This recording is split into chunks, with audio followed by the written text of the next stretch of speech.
right, we got 85 people. I think that's enough. We can start.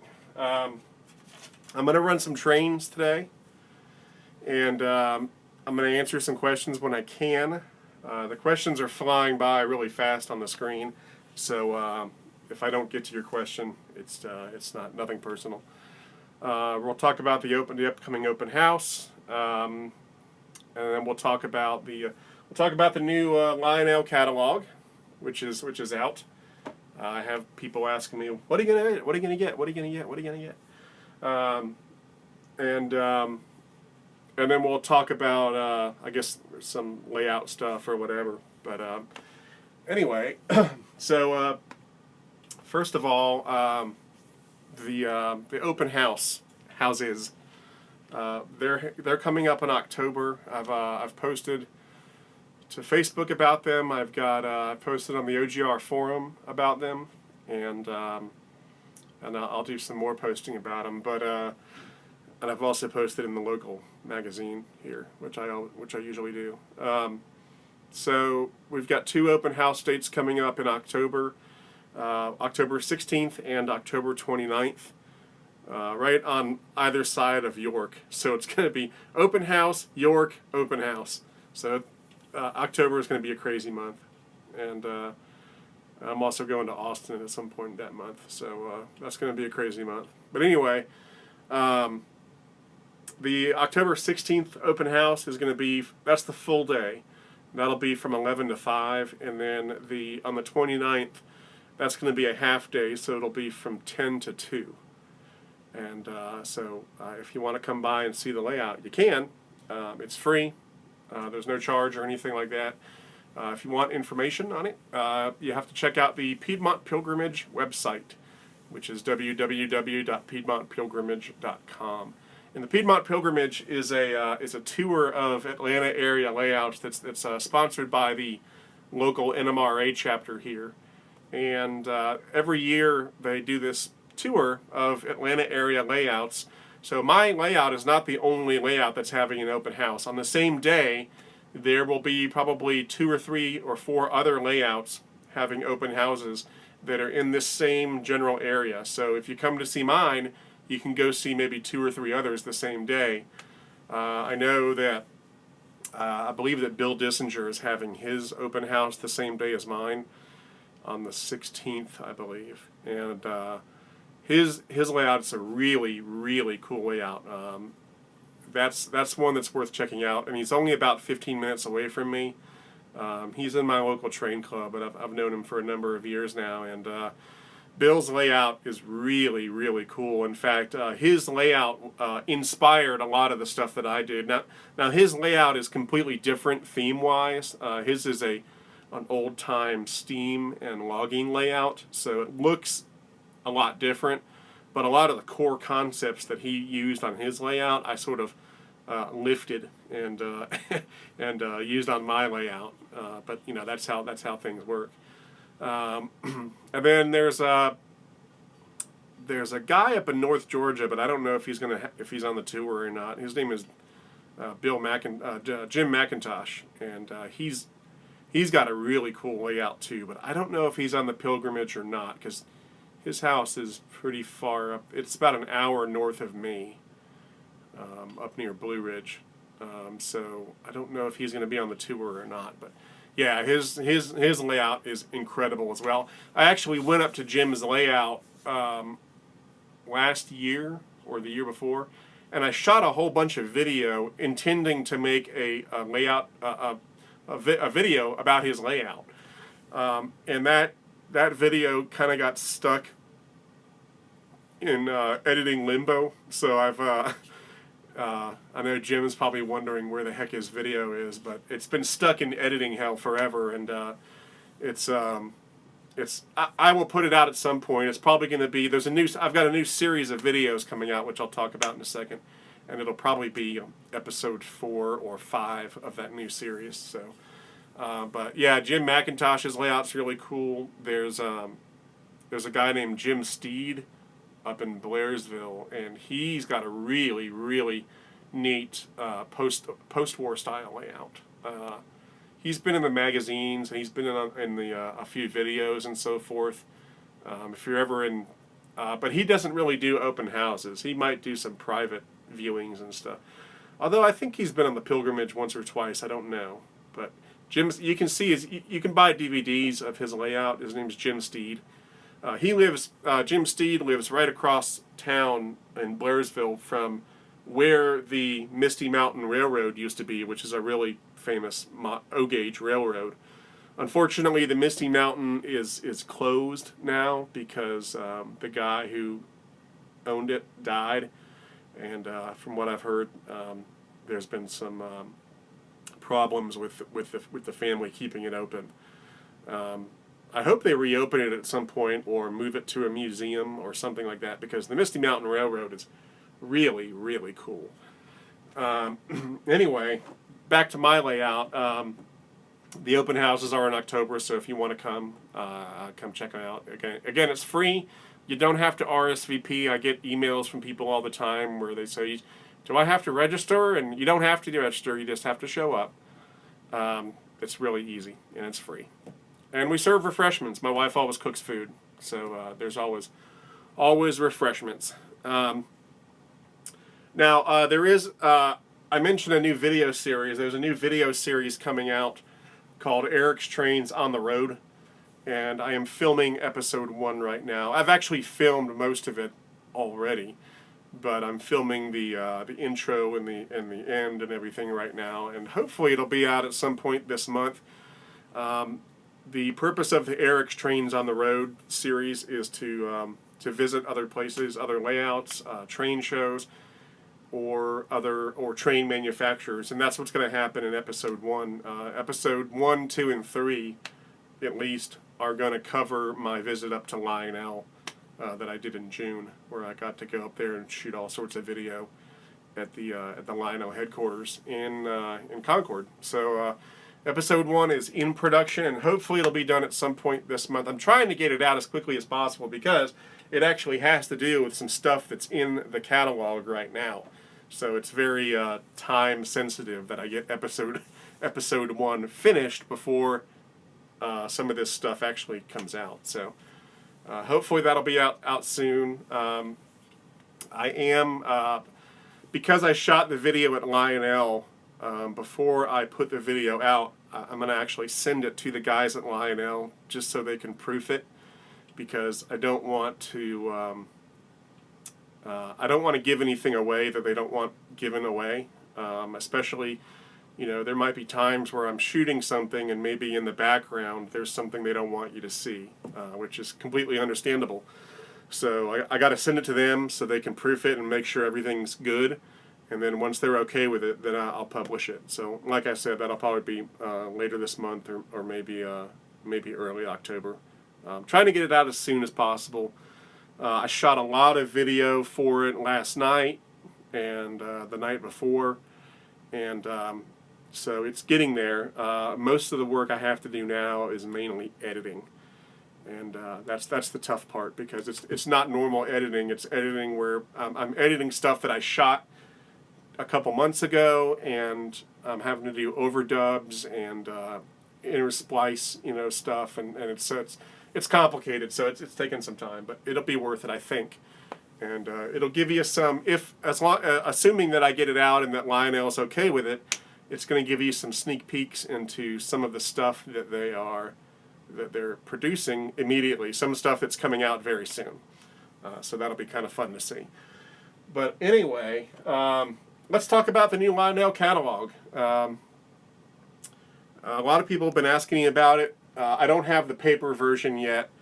I'm sure you're seeing that backwards, but anyway.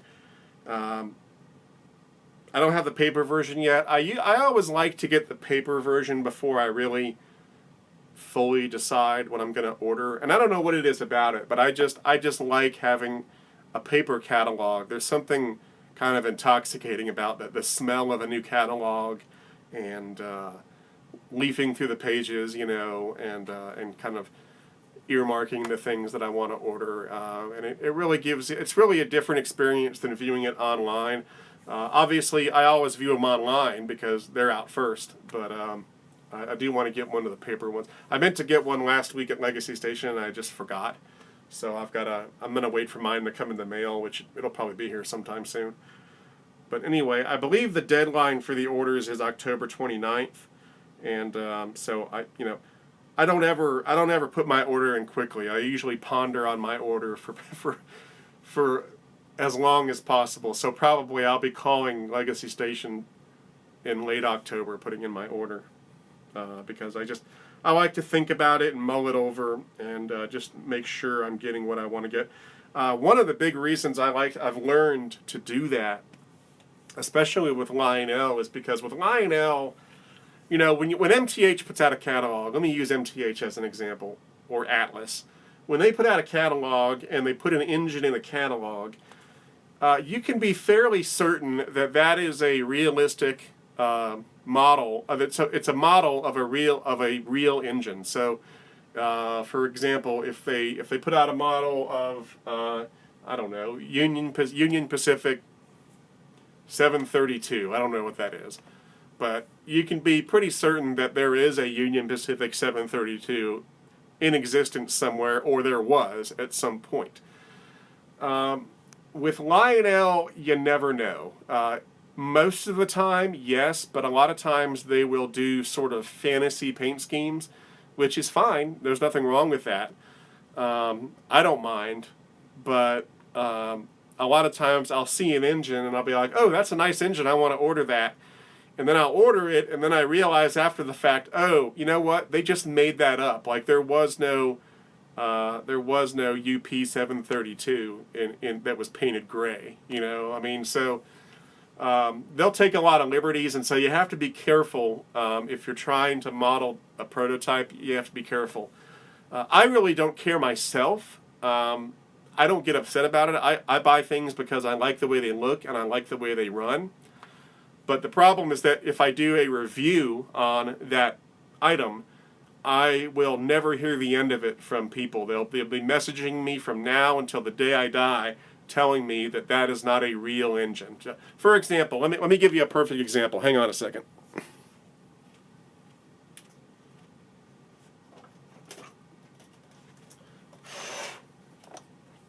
Okay.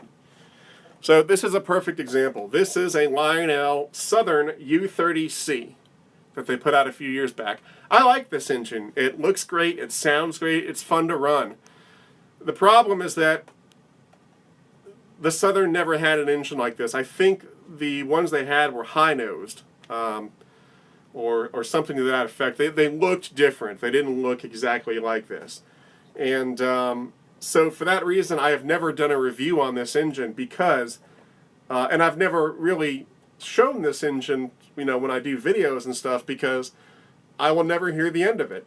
People will be messaging me forever saying, that's not a realistic engine. That's not the way the real, Southern 3804 looked. So I just don't like dealing with all that negative feedback. So rather than, I'll just avoid it and not show it. I like the engine. I don't have a problem with it. I think it's really cool. And the fact that it's not quite realistic doesn't really bother me, but it does bother a lot of people. And so I try to be sensitive to that. So for that reason, long story short, when I'm ordering from the Lionel catalog, I try to do a little research and make sure that the engine that I'm buying is at least somewhat realistic. I don't always get it right, but but it's okay.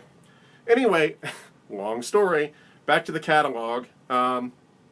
So a lot of people want to know what I'm ordering. I think it's kind of boring to talk about what I'm going to order, but I'll do it for a minute or two. First up, we've got the... let me back this up a little bit.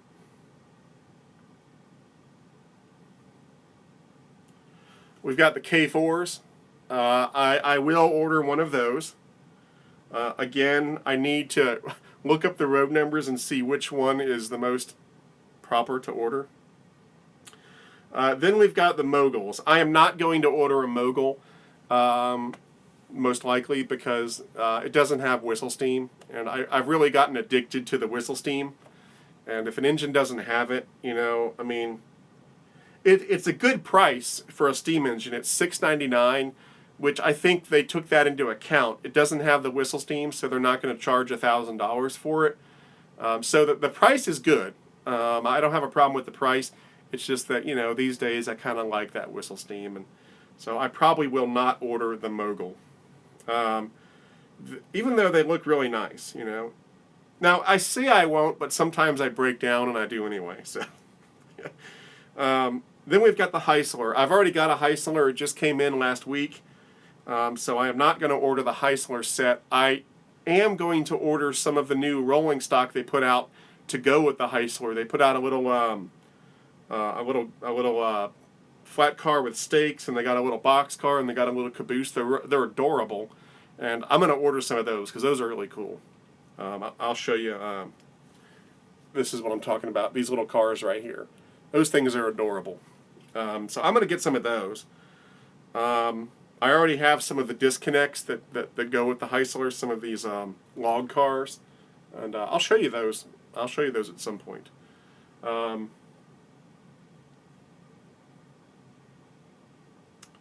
Then we've got the SD45. I will order one of the SD45s. Whenever you see an SD45 in a catalog, they always do the hustle muscle version. I'm not going to get that. I've never liked that. It always seems like some kind of, I don't know. I just don't. I don't care for that one. So depending on which one is whether or not it's prototypical, I will either order a Southern one, which I did notice they did the high nose, which is good.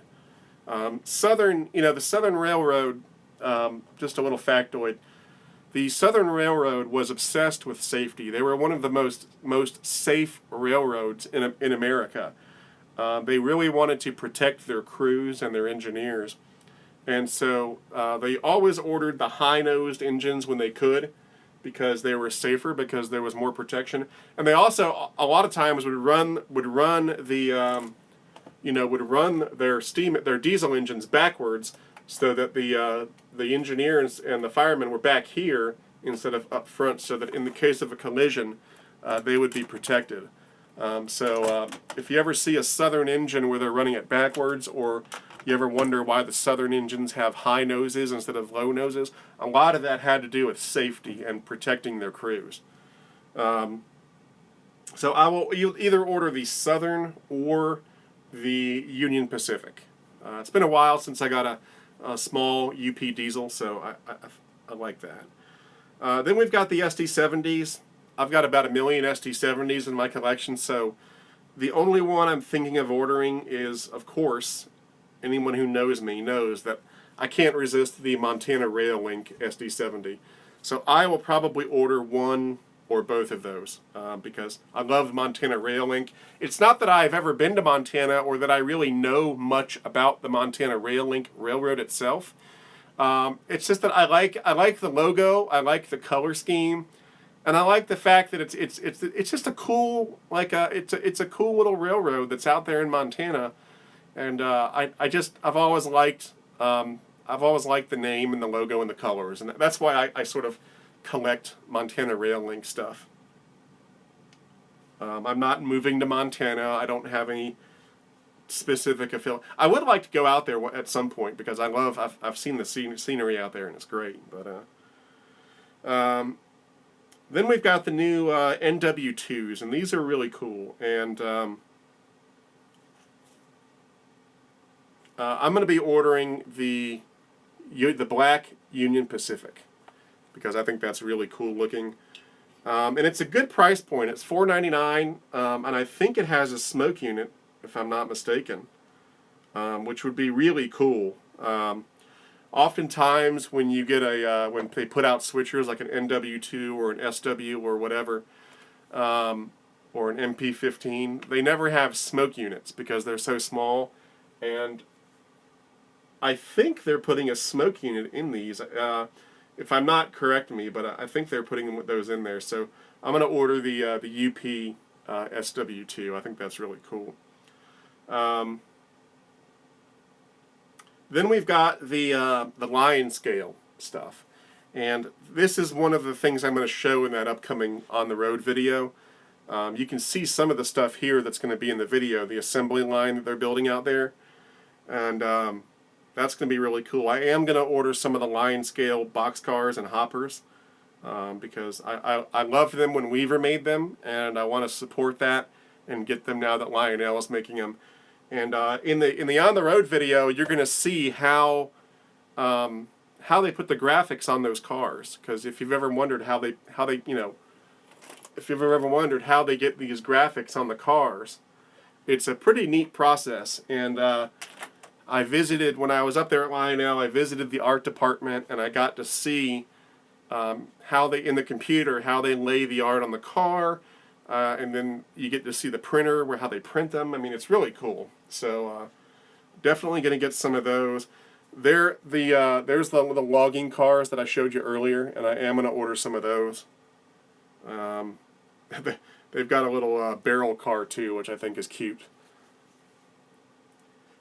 I know it's kind of weird for me to order trains because they're cute, but hey, what can I say?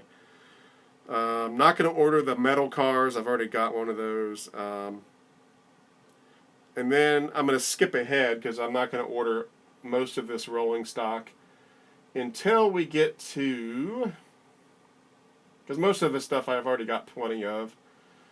Rolling stock is not something I really buy in big quantities these days because I have a lot of it, and so it's, But if I see something I like, I might get it. Like these flat cars with the lumbar loads. I think those will be kind of cool. And then they've got these trailers with tractors, and I have to wonder if these are ex-Weaver or if they're brand new. I don't know. I'm not going to order any tank cars, and then I might order some of these rotary gondolas right there. Those might be cool to get. And then after that, I think that's pretty much it. They've got some cabooses. I'm not going to order any cabooses or cranes or anything like that because I've got all that. One thing I did see, one little gem, is this sensor car that they've got. Now, I don't have any use for that, but if you've, I think what the sensor car is for is it's to allow you to use the Lionel sensor track, even if you've got an older locomotive that doesn't have the sensor. All of the new Lionel locomotives that they've been making for the past 5 or 6 or 7, 8 years, they've all got the sensor, but older ones do not. And so with the sensor car, you can kind of retrofit and get the Lionel sensor track functionality with an older engine. So that's kind of cool. And then they've got more passenger cars. I'm not going to order any more, I don't think, because I've already got plenty of those on the way. As much as I would like to get something like the CSX or the Union Pacific, I've got a ton of them on the way. I've got an Amtrak set and I've got a Pennsy set on the way. So I'm going to have more passenger cars than I know what to do with. And then we get into the Lion Chief stuff, and of course I'm not going to really order any of that because I don't have a use for it on my layout. Although I think I would like to try to get, let me see if they have it in here. They have an A5. There it is. I would like to try to get the Camelback to review for you guys so you can see the Camelback, the Lion Chief Camelback. And I might try to get a Lion Chief plus diesel so you can see what the diesels are like as well. And then what I'll do is if I do get one of those, I'll probably give it away as a door prize or something at the open house or something like that, because like I said, I don't have a use for that stuff on my layout really. I mean, I can use it, but it's like, I've got a lot of stuff anyway. And every year at the open house, I try to give some stuff away to kids who are really into trains. And I don't mean, I've had families show up before and they're like, "Do you have some free stuff?" And that kind of turns me off. But what I like to do is I have a small amount of, like some freight cars that I might not be running too often, usually 027 stuff. And if I see a kid at the open house whose eyes are lighting up and who's really getting into the trains and really excited about them, I'll give something to him to take home, and hopefully that would ignite a spark and get him into the hobby. That's the whole point. The point of giving away the free stuff is not just to give you something free because you showed up. The point is to ignite the spark in a young kid and get him into the hobby so that when he's grown up, when he's my age, he's doing something like this, hopefully, or something, something within the hobby. That's the whole point of it. But anyway, so that's the catalog. That's what I'm thinking about ordering. And again, it's not set in stone. I might change my mind on some stuff. I guess of the whole catalog, the thing I'm probably most excited about seeing, I don't know. Maybe the SD45 or the NW2. I think those will be fun to get. The K4 obviously will be really cool, but we'll see. I like this catalog because it's a good catalog. It's got some nice new stuff, but it's not overwhelming. That was the one thing I did not like about the 2016 Volume 1 catalog that Lionel put out, was that they it sounds weird, but it was almost too good. It was so good. It was fantastic, but it was almost too good because there was so much stuff in there that I just couldn't order everything. I couldn't order everything I wanted because there was so much stuff, and like in this new catalog, it's dialed back a bit so that I can order one of each of a few things and have a good representation. Whereas with the 2016, I could only get so much of it, and some of it I just had to pass on because, I don't have unlimited amounts of money, and you have to pick and choose what you get, and so like I said, it was almost too good. It sounds weird to say that about a catalog, but that's the truth. It was too good. Now, don't get me wrong. I'd rather see a catalog that's too good than a catalog that's too bad.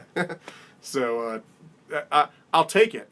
I'll take it. It's great that they did that, but they didn't have to. They could have probably put maybe 75% of the stuff they put in there, and it would have been a great catalog.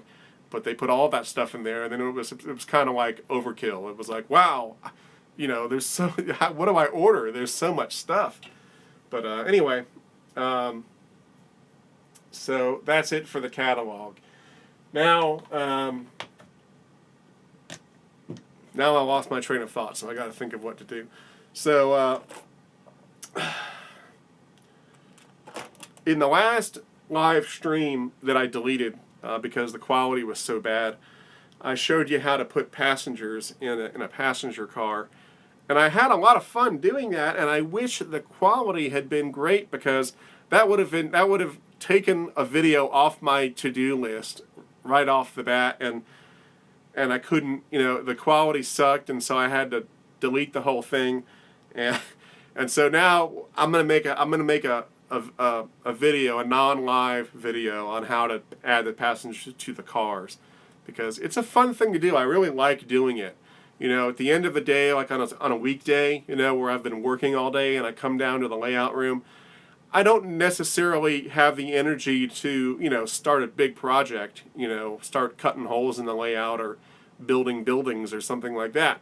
But adding passengers to a car is something that, I can put on the TV, I can watch a TV show, and I can open up the car and just kind of sit there, and it's kind of mindless. It's kind of, you just kind of, it's fun stuff to do. It's kind of like ballasting track. A lot of people don't like to ballast their own track, but I actually enjoyed it quite a lot when I was ballasting my track because it was something very simple that I could come down and just do. Even if I was tired or exhausted from the day, I could come down and ballast some track for 30 minutes or an hour and kind of unwind from the day, unplug, relax, and at the same time get some progress on the layout completed. And that reminds me of something that I saw or I read. I was on someone else's layout. I think it was might have been a video or an article. But oftentimes people look at a layout like mine and they say, "Geez, how do you have the time to do all this?" And a lot of times, I have these live webcams, and people will watch the live webcams, and sometimes I get a sense that they might be a little bit disappointed because on a day-to-day basis, if you watch me on the layout, I'm usually not doing some big, huge project. Usually when I come down, I'm just doing little things, and that kind of brings me to my point, which is that in order, when you build a layout, the key to building a layout, a big layout like this or any layout, is to do something every day. You don't have to come down and spend 5 hours doing something. You don't have to spend an hour. But just come down and maybe spend 15 minutes putting passengers in your cars, or spend 10 minutes ballasting track, or spend a half hour hooking up a couple lights. That's how it's done. That's how this layout was built. It was not built by me staying up for 12 hours and working nonstop on it. It was built in little increments over a series of years, and that's why it's still not completed, because I'm still working on it, because it's little things that you do every day, and it's not something that you spend hours and hours and hours, because quite frankly I can't. During the day, I have a family, I have work, I have other activities that we're doing. And so I can't just come down here and abandon my family for 10 hours and work on the layout. So I'll come down for 30 minutes or an hour or 15 minutes or something like that. Or if it's late at night and I can't sleep, I might wake up and come down here for 20 minutes and, wire up a light or fix an engine that's not working right.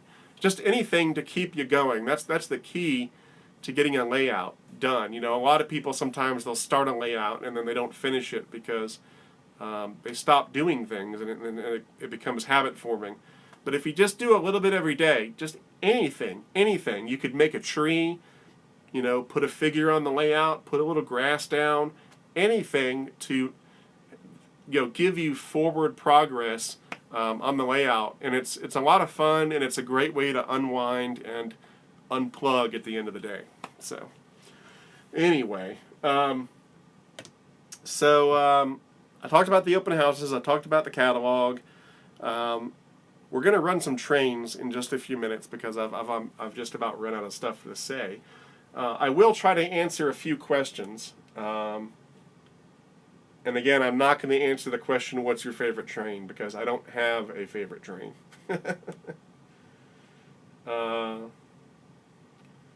So let's see if there are any questions.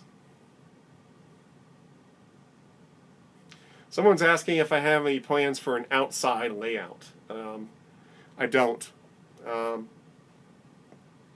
Period. If I owned a farm or something and I had the space outside and I had the money and the time, maybe. But at this point, no. Quite honestly, at this point, I'm trying to get this layout finished so I can enjoy it for a couple years, and then eventually we'll probably move somewhere else once my kid is through high school and into college. And so at some point, I'm going to have to dismantle this layout, and so I'm just trying to get this layout finished before that happens. Now, that's not going to happen anytime soon. That's probably at least 5 to 10 years in the future, but it's something that I am thinking about when I do work on the layout. So, next question. Do you own any GP30s? I don't think I do. Off the top of my head, I don't think I do. I might own a GP35 or something. I know I have a GP40. I don't think I have a GP35. I could be wrong, but I don't think I do. I don't have a lot of Jeep representation in my fleet. I have a lot of SD representation. I got SD40s, SD60s, SD80s, SD70s, SD90s. But I don't, I got SD9s, I think. I got an SD35 or something, but I don't have a lot of GPs. That's something I should probably rectify at some point.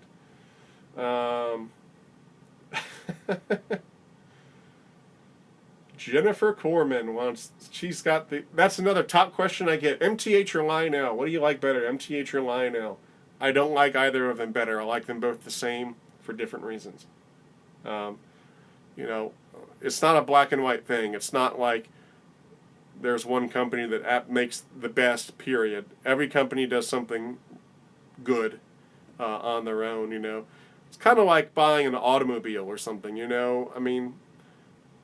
Who makes the best cars? Well, that's really a matter of opinion, and it really depends on what you're looking for. You know, if you want, you know, a Ferrari is a great car, but not if you have a family. You know, not if you've got kids and sports gear to lug around. Then it's a horrible car. So it depends on what you want, and depends on what you like. And you know, each of the train manufacturers has stuff that they do really well and stuff they don't do so well. And so it's kind of a balance, but I like both of them for different reasons. Bill says, yes, he likes Lionel better. Lionel is generally more fun to run because they have more innovative features.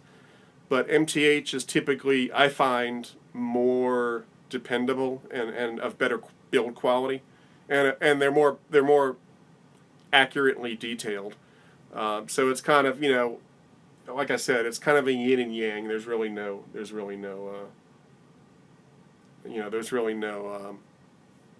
clear winner in my opinion.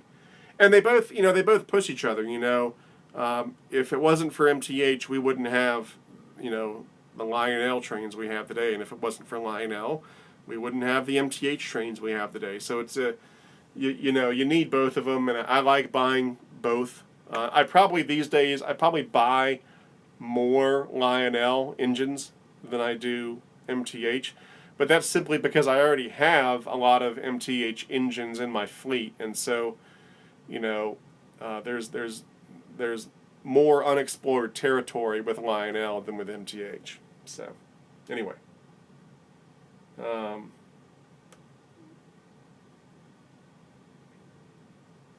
And what might surprise people was that when I was up in Concord, up at the Lionel headquarters, what was really interesting is that, you know, you might think that, oh, everybody at Lionel hates everybody at MTH and they're in competition, so they hate each other. But it's not like that at all. You know, this is not a big hobby. It's not so big that people can afford to really make enemies. So, you know, they're all colleagues in the same industry. So, you know, I mean, they go out and have drinks together. They talk. They text with each other. There's not, you know, there is not a heated rivalry between them. Yes, they're in competition. Yes, they're trying to, you know, make a better train than the other guy. But it's kind of a friendly competition. The best way I can think about it or describe it, it's kind of like if you watch professional baseball players. You know, if you watch the Yankees play the Red Sox, they're in competition. They're trying to win the game. But when one of the Yankees gets a base hit and gets on first base, you look over at first base and what do you see? Most of the time you see him chatting it up with the first baseman and they're smiling and laughing. And it's because they're kind of in a brotherhood. Yeah, they're on opposite teams. They're trying to win, but they're not enemies. You know, they're friends and they talk to each other, and they're colleagues. And that's the way it is in the train industry, and I'm sure other industries as well. They're not enemies. It's not like there's some hatred going on. They actually talk to each other, and they help each other out more than you would think. And they're a lot of them are friends and stuff like that because that's just the way it is. So, little tidbit. Anyway, someone wants to know what's the oldest engine in your collection. Well, that's an easy one to answer. It's probably I know exactly which one is the oldest engine. I'll show it to you because it's right in front of me.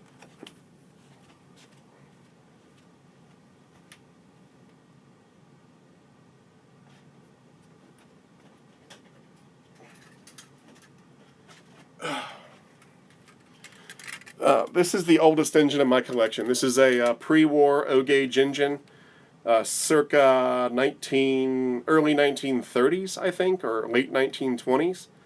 I got this last year at York. That is the oldest in my collection.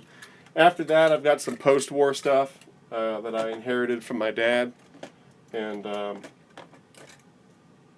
then after that, we get to the modern era, and in the modern era, probably the oldest engine I have that's a modern era engine is probably there's a Lionel. No, I've got some stuff from the 70s. I've got an MPC steam engine from 1978, the 8900. I think it's a Santa Fe, and it's that's from 1978. I actually retrofitted it with TMCC so that I can run it on the way out if I want to. But yeah, this one is the oldest. I might beat that this year at York because I'm going to try to get some additional pre-war stuff, and so this may not be the oldest engine for long, but right now this is the oldest one, and it's really cool. I love this little thing. Now I'll answer just a couple more questions. Someone keeps asking me if I'm going to get the 1218 Allegheny. They have asked me that about 3 dozen times. The answer is yes, so stop asking. Someone asked me would I consider buying, reviewing any new Lion Chief engines. I just did. I reviewed the Lion Chief Plus Mikado. That video is up on YouTube, and as I said a few minutes ago, I'd like to try to review a Lion Chief Plus Diesel and a Lion Chief Plus Camelback. I'm not going to buy those because I don't really have a use for them. But if I'm able to procure a sample that I can review, then I'll review them because I think they're really cool. I just don't have a big use for them because they're not built to scale. They're not appropriate for what I'm running.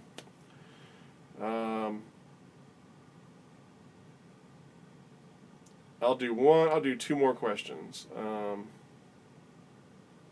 Someone says, what do we have to do to attend York?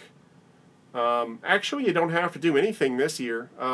For the first time, York is going to be open to the public for 1 day. I think the last day or Saturday. You'd have to go to their website and check it out. Normally, York is only for TCA members. You have to be a member of the Train Collectors Association, or you can be a guest of someone of the TCA, and you can attend York. That's the way it's been for a long time. However, this year they've changed it, and one of the days, I think the last day of the show, is going to be open to the public. A lot of people have mixed feelings about that in the hobby. A lot of people say, well, that really it really damages the TCA because now you don't have to join the TCA to go to the show. But I think it's a good thing. I'm in favor of it. I know that the reason they're doing this is because it was pushed on them by the train manufacturers, who I can't blame because the train manufacturers, they're spending a lot of money to go to York and set up these big displays and have all these employees there. And, it's kind of it's kind of, the same people coming year after year. So it's like, it's kind of diminishing returns. And they really want to, if they go there, they want to feel like they're at least trying to pull some new people into the hobby. And you're not going to pull new people into the hobby if you're only getting TCA members. And so by opening up the last day to the public, that's going to allow some new blood to come in and for people to get new people to get into the hobby. Now, I don't know how successful that will be because York is kind of out in the middle of nowhere, and it's a big trip for someone to take just to go to a train show if they're not already into trains. I mean, a 10-year-old boy telling his parents, I'm not into trains, we've never bought any trains, but can you take me to York? I don't know if that's going to work. But I think it's a good idea. I'm in favor of it. I think it's a good thing in order to help in some way, even if in the smallest way, grow the hobby. You know, if opening up the last day to the public gets one kid hooked on the hobby, it's worth it, in my opinion, because this hobby is not so big that we can afford to be snobby and you know, elitist and like, oh, you can't come to this train show because you're not a TCA member. You know, I think it's kind of shooting yourself in the foot, you know, to do that. And that's just my opinion. Some people are going to disagree with that, but I think it's a good thing. So, to answer your question, you don't have to do anything to go to York this year. If you go the last day, which I think is either Saturday or Sunday, you don't, I think it's Saturday, you don't have to be a member at all. You can just go to the show. The best way to do it, however, is to become a TCA member, and then you can go to all the days of the show. It's a great experience. It's kind of a religious experience, relatively speaking, in terms of the hobby. I went for my first time last year, and it was I was like a kid in a candy store. I mean, it's overwhelming, quite frankly. The first day you go, you're just kind of like, oh my God, you know, and that's why they have it for 3 days, because it takes 3 days to really absorb everything. And it's not only the 3 days of the show, but also before the show, they sort of have a pre-show where the TCA members and stuff like that, they all set up in the hotel parking lots and stuff like that, and trade and sell and stuff like that. So it's a whole big week-long event. It's a lot of fun. So if you've never been to York, I would highly recommend going. It's a lot of fun. And as I said in the last broadcast, this year, you know, last year I spent most of my time in the Orange Hall where all the new products are sold. This year, I think I'm going to try to spend a lot more time in the other halls where they sell the older stuff. Because that's, when you walk in those halls, it's like walking into a warehouse-sized garage sale. I mean, it's crazy. I mean, you just go in there and there's just aisle after aisle after aisle after aisle of old guys selling trains, you know, and it's great because you can haggle with them, you can make deals. I mean, it's a lot of fun. So that's what I'm going to do this year. Anyway. Someone wants to know if I will review the Lionel DeWitt Clinton. I would love to review it. I don't have it. If at some point I do get it, I will review it. So there you have it. Oscar, I know the camera is reversed. There's a technical reason for that, and I am aware of it, as I've already said 3 times. Let me see here. I'll answer one more question, and then I think we'll just wrap things up by running some trains because we're already at an hour. So.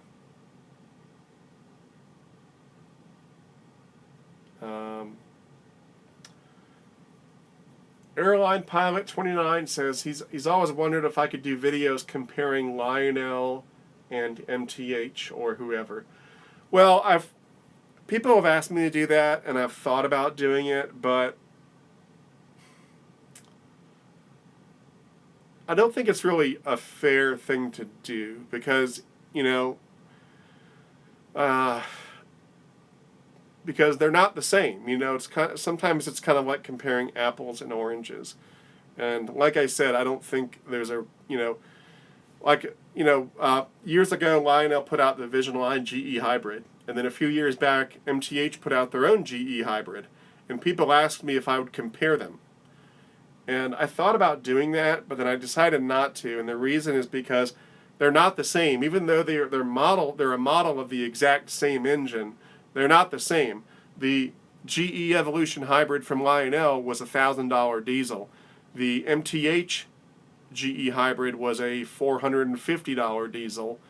There's a world of difference between the two. The MTH version is nowhere near as cool as the Lionel version. I'll say it outright.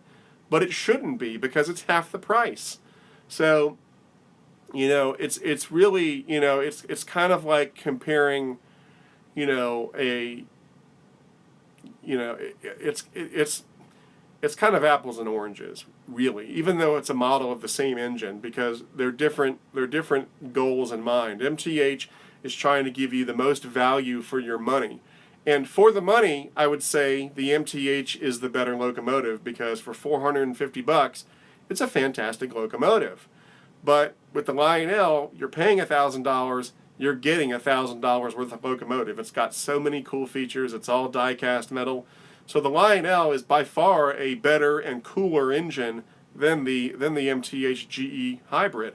But that's because it costs twice as much. So it's kind of like comparing a Ferrari to a Honda Accord. There is no comparison, because those are two different types of cars. And it depends on what you're looking for. Or it's like comparing a Ferrari to a minivan, you know?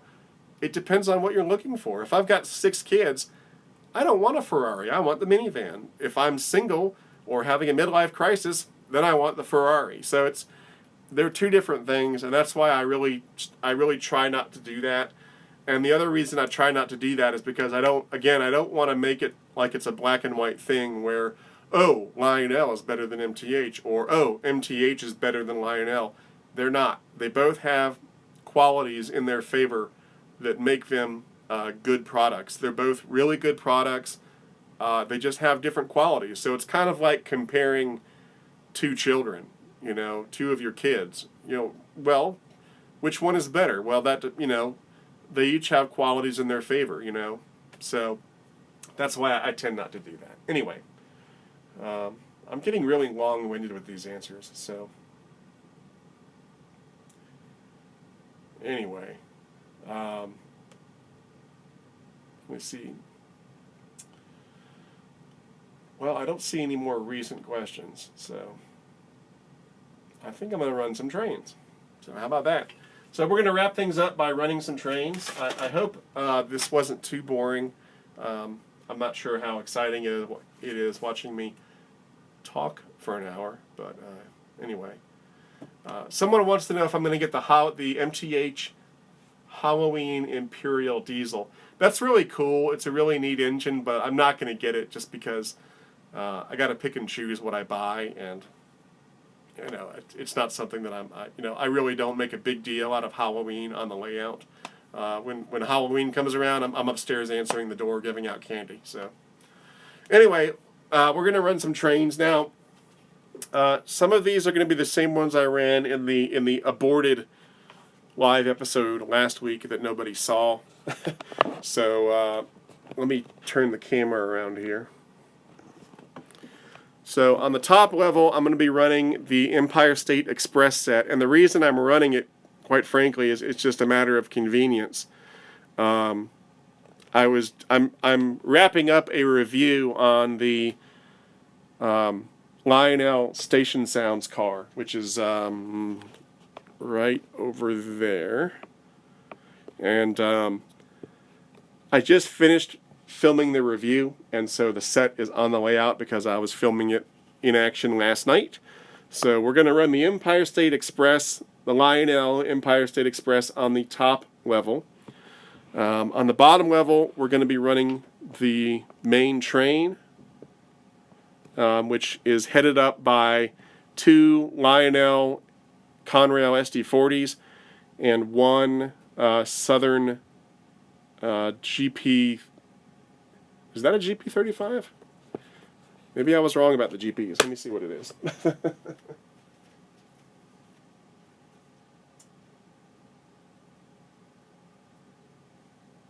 think it's a GP9 or something like that. I can't remember. I can't tell off first sight. And then on the inner loop, I'm going to be running the Pilot Mikado from Lionel. And then on the middle loop, I'm going to be running an MTH engine. I was running the Ohio Central GP40, I believe it is. And I think I'll stick with that for you know what? I think I'll change that out. So what I'm going to do is I have to switch up some trains for a moment. So I'm just going to set this here, and I'll set some trains in motion, and then I'll slowly get all 4 of them going. Now, people have asked me if I would run, when I'm doing the live show, if I would run the trains through all 4 rooms of the layout, because this layout encompasses 4 different rooms. And just in case you're a newcomer, which you're probably not, but this is the main room. This is the hallway room over here, which is a complete mess right now, as you can see. This is the Carolina room, which is also a complete mess right now. And then this is the Colorado room, which is also sort of messy right now. You want to see a messy layout? See this layout just before the open house. That's a messy layout. Anyway, the reason I don't run the trains between all 4 rooms during the live broadcast is because I don't have cameras in every room. Now later on, as I improve the live broadcasting, I'm going to have multiple cameras, so we will have 4 or 5 cameras for the live broadcast, and then I'll be able to run them all through the rooms, and you'll be able to see the whole layout in action in one video. But the only way I'd be able to do it right now is if I handheld and just walked through, and it would just, I don't want to do that. So anyway, give me a minute, and I'm going to start up these trains, and then we'll run the trains for, I guess, 10 or 15 minutes, and then we'll call it a day.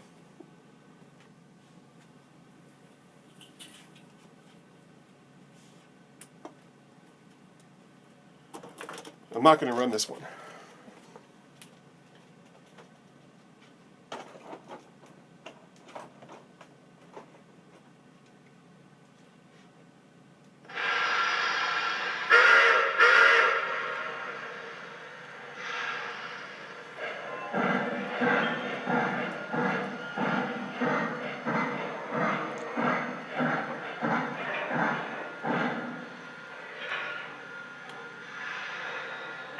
We're going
right, we're going pretty good now.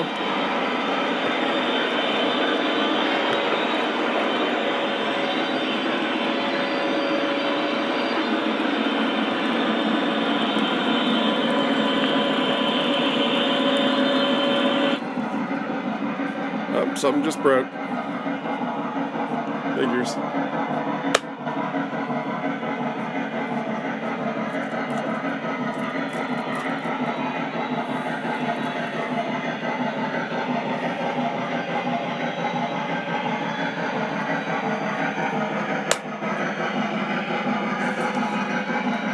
See where the problem is.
Well, what did we break now?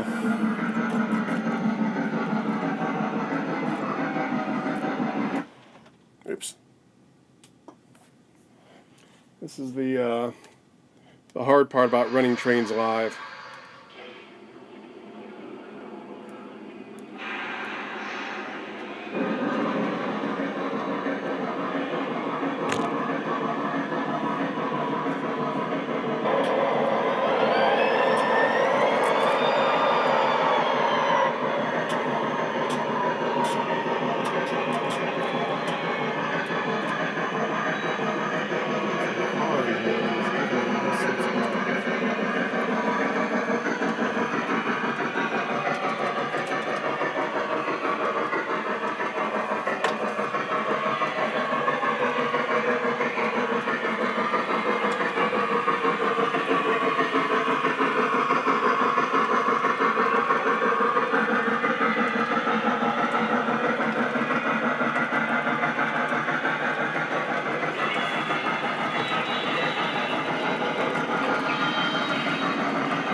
All right. That's about it for the train run for today. We're at about an hour and a half.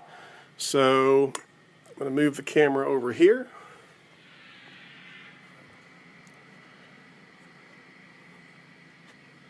And